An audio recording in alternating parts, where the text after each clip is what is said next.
Thank you. I don't want to put anybody on the spot, but who came here just because there was free pizza? All right, that's not true. You all came here because you're committed to the principle and you're committed to the Republican ideas. Now, I'm happy to be in the state today to endorse Walt Havenstein and also to endorse Scott Brown. People say, well, why are you here? Why does it make so much of a difference? Why is somebody from Kentucky and New Hampshire? Because whoever wins the majority in the U.S. Senate determines 100% of the agenda. So if you have 49 Republicans, you don't get 49% of the agenda, you get 0% of the agenda. Whoever wins the majority sets the entire agenda. That's who's the chairman of the committees, the chairperson of the committees, sets up everything that happens and all the bills that get heard. So if you re-elect Jeanne Shaheen and the Democrats still have the majority, Harry Reid's still in charge, I will get 0 votes on anything I want to get a vote on. It's worse than that. Even the stuff that I agree with Harry Reid on, he still doesn't let come up for a vote. I co-sponsor a bill with him, and he still hasn't brought it up for a vote. This is how dysfunctional the place is, that even the stuff we agree on, nobody seems to figure out how to bring it forward. But I'm also here because I think the Republican Party has some problems. We have a brand problem. Not everybody wants to be a Republican. In fact, I was talking to some people the other day, and they said, well, could we just leave out the word Republican? And looking at the pizza, I'm reminded of Domino's had some trouble a couple years back, and they were having trouble. People were saying it tastes like cardboard.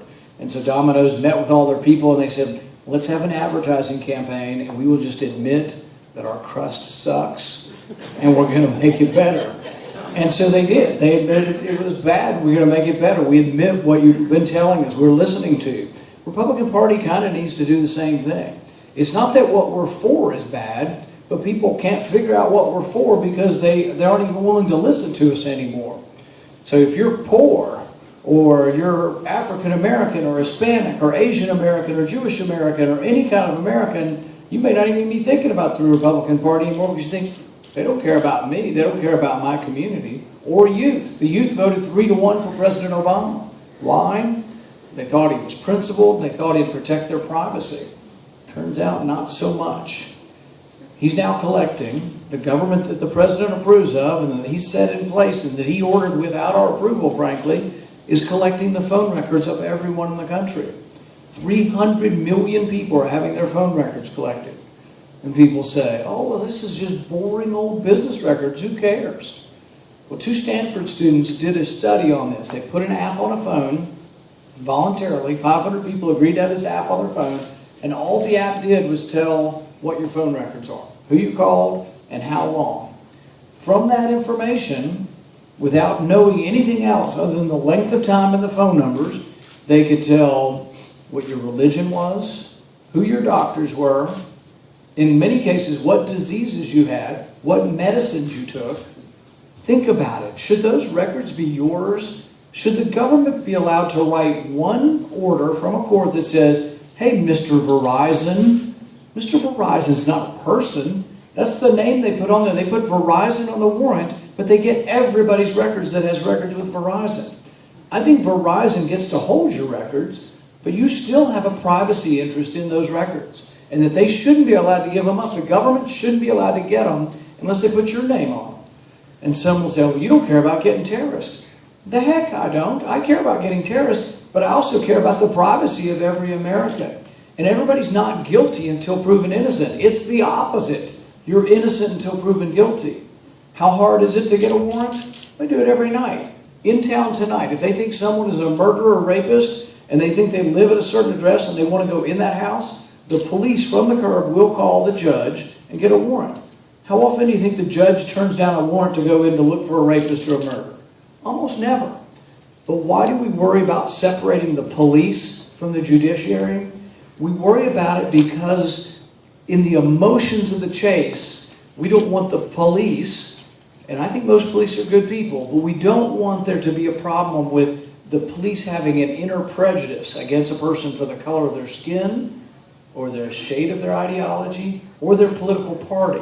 We don't want police making decisions based on emotions. So they have to stop, they get a breath, they call a judge, and they get a warrant.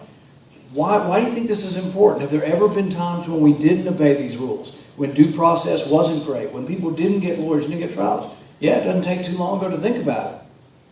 You go back to World War II. The Japanese Americans were incarcerated. They were put in camps with no trial, no lawyer, no due process.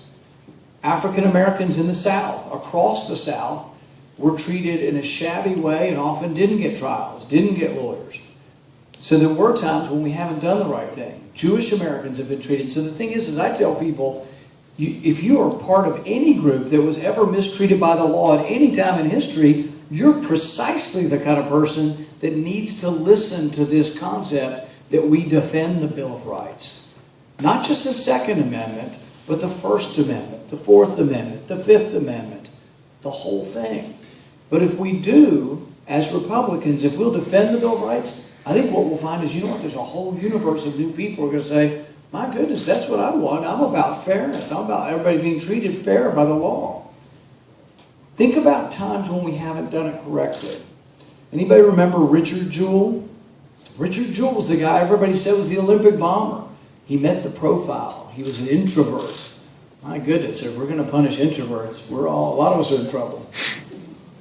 He had a backpack. He was a loner. Problem is, he was convicted on TV by everybody. Everybody said he was guilty, but he didn't do it. But think about if he had been a black man in 1920 in the South, what might have happened to him. We have to be conscious of things like this, and we need to preciously guard our right to a trial by jury. And you think, well, God, goodness, certainly we all have a right to a trial by jury. Who's wanting to get rid of that? Do you realize that 3 years ago in the Senate, while I was there, we passed a law that says that any one of you, any American citizen, can be indefinitely detained. You can be taken, put in jail without a trial if you're accused of being associated with terrorism. And so I had the debate with another senator on the floor, and I said, do you mean an American citizen could be sent to Guantanamo Bay without a trial? And he said, yeah, if they're dangerous. I said, it sort of begs the question, doesn't it? Who gets to decide who's dangerous and who's not? And could this be determined by prejudice or discrimination? Could this be determined, look, we've got an IRS right now that is going after certain conservative groups. Could a government that becomes lawless allow prejudice and discrimination, either ideological or ethical or ethnic, to allow people to make decisions that shouldn't happen? So there are great dangers, and we should fight for that. And these are things you may not hear all the time from Republican candidates. But if we made this part of the Republican message, if we said, you know what, you have to have a warrant to get our records, that what we say or do on our cell phone is none of the government's damn business.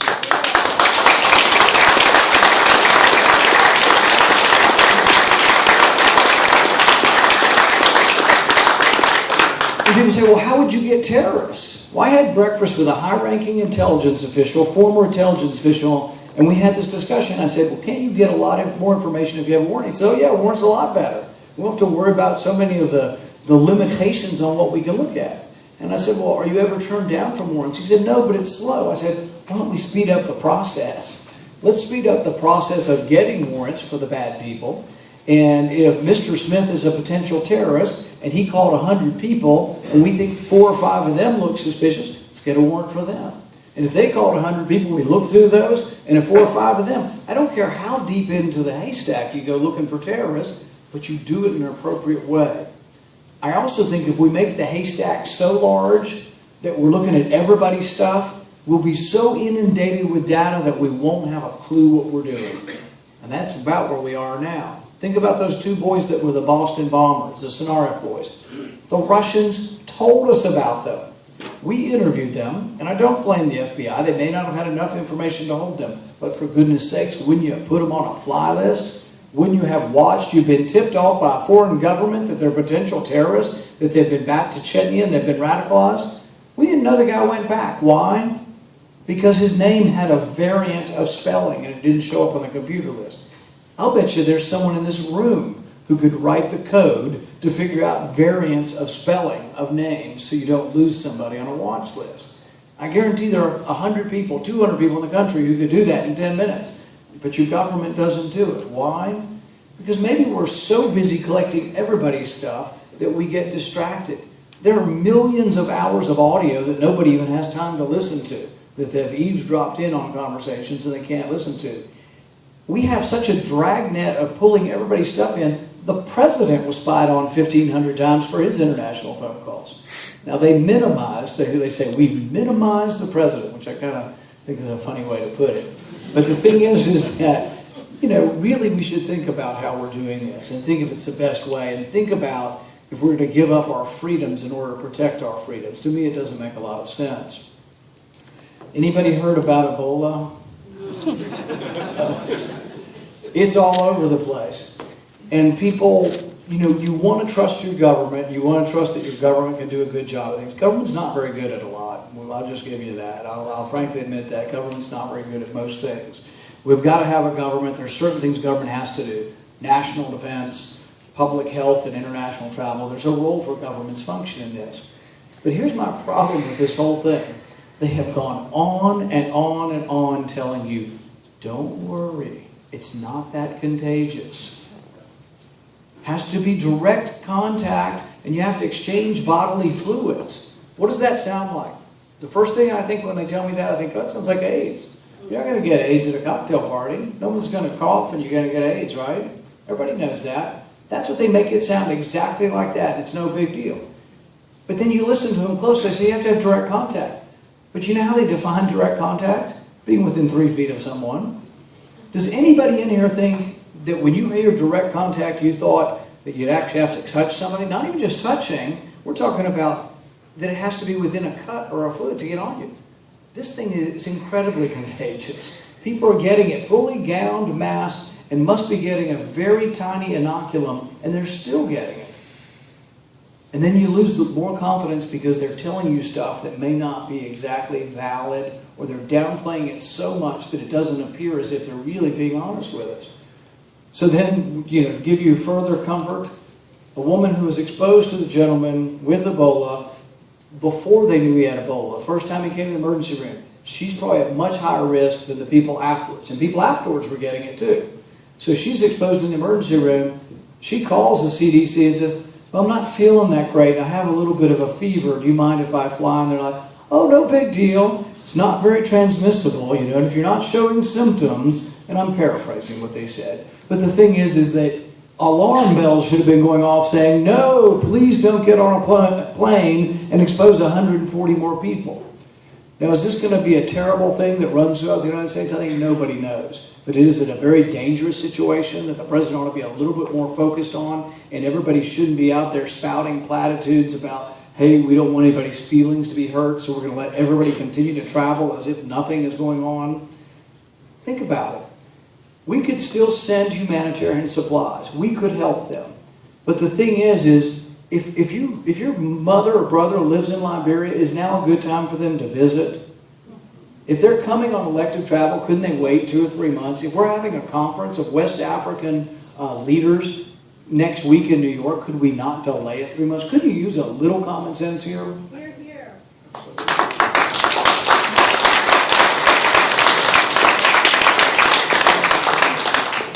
As we move forward and we say, Republican Party, we don't want to be dominoes anymore. We want to improve our crust. We want to improve the delicious taste of the Republican Party. As we move forward, how do we do that?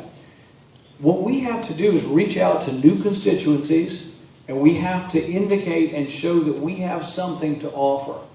So if you're young and you hear people, your friends are getting out of college and the salaries aren't as good, the student loans are up here and the salaries are down here, or the jobs don't exist, maybe we need to think about how we get more jobs in this country.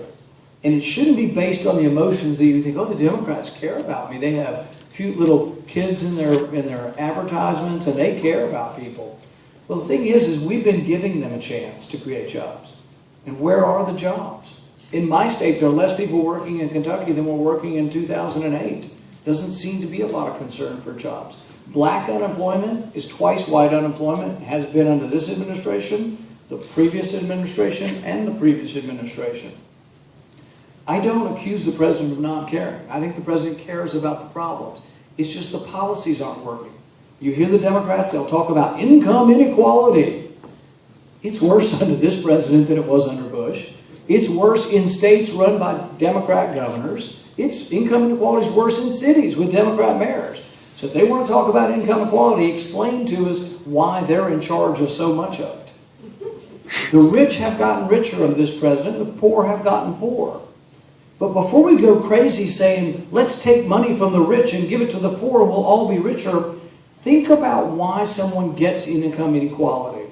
When you all leave college and you go out and get a job, is there going to be income inequality? Yeah. Whichever one of you comes up with an idea or product that more people buy than the guy sitting next to you will get more money.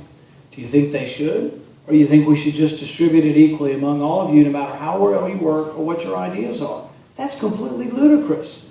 Why is Tim Cook, why is he a wealthy CEO of Apple? Because you all bought his phones. Unless you're like my mother-in-law who says, I just got my new iPhone 4 Samsung Galaxy. So there's some confusion there. But people buy iPhones. And so the people who own Apple stock get rich because you all bought them. You all voted for Apple. You get to vote every day on stuff you buy. The Walton family is phenomenally rich. Why? Because you shop there. Why? Because they sell cheap stuff. Good stuff, but I mean stuff at a reduced price. And that's why you go there. Why is U2 a great band? Or Maroon 5? Or any of these? Why is Beyonce worth millions? Because you buy their stuff. Should we divide it with the other artists that don't sell good, that don't have good music? So income inequality isn't an answer. It's to pit you one against another.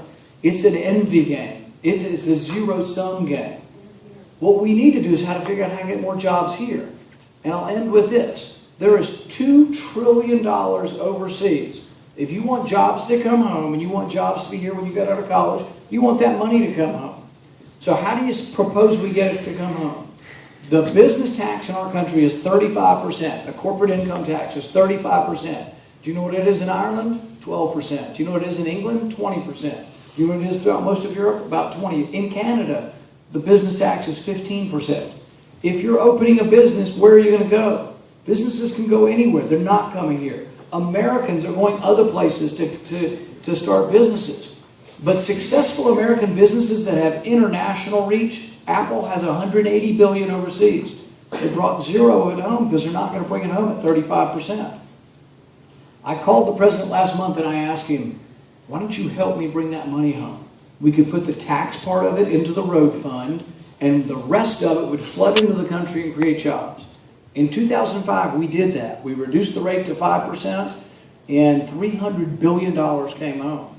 There's now twice as much money overseas. Could be as much as $600 billion to $1 trillion could come home. We're talking about an enormous stimulus, and it would take a snap of the fingers and the president could get it done. He told me he's no longer interested, and the next week he came out with, these people are corporate deserters and bad, unpatriotic people, and let's get them in the election. That's not what we thought we were voting for. All right, I didn't vote for the president. But he did motivate a lot of people. He motivated a lot of people to vote for him because he was going to be this uniter. He was going to be this transpartisan president that wasn't going to cast aspersions in the business class or whites versus blacks, owners versus workers. So he calls American businesses. Caterpillar's been in business 110 years. They employ 55,000 people. They drug them before Congress, made them swear on the Bible, and then ridiculed them and made fun of them and said they were terrible people. I told them they should have done the opposite. They should have given them a medal for having a business in America that employs 55,000 people. And we should encourage them to bring their money back home by lowering the taxes. But if you want to call them names, if you want to divide the country, we're getting nowhere. So what I would say is, you want jobs when you get out, you want good paying jobs when you get out, you have to figure where they come from. Jobs come from the private sector. You want a bigger private sector? It means a smaller government. It's as simple as that. When you guys get that, and when everybody gets it, whether you're going to be a worker or an owner, when we all get that smaller government, more money in New Hampshire, more money in Plymouth, more money in Bowling Green, Kentucky, when we get that when you leave more money in the hands of private individuals, we'll all be more prosperous, then we'll be a great country again. Thank you very much.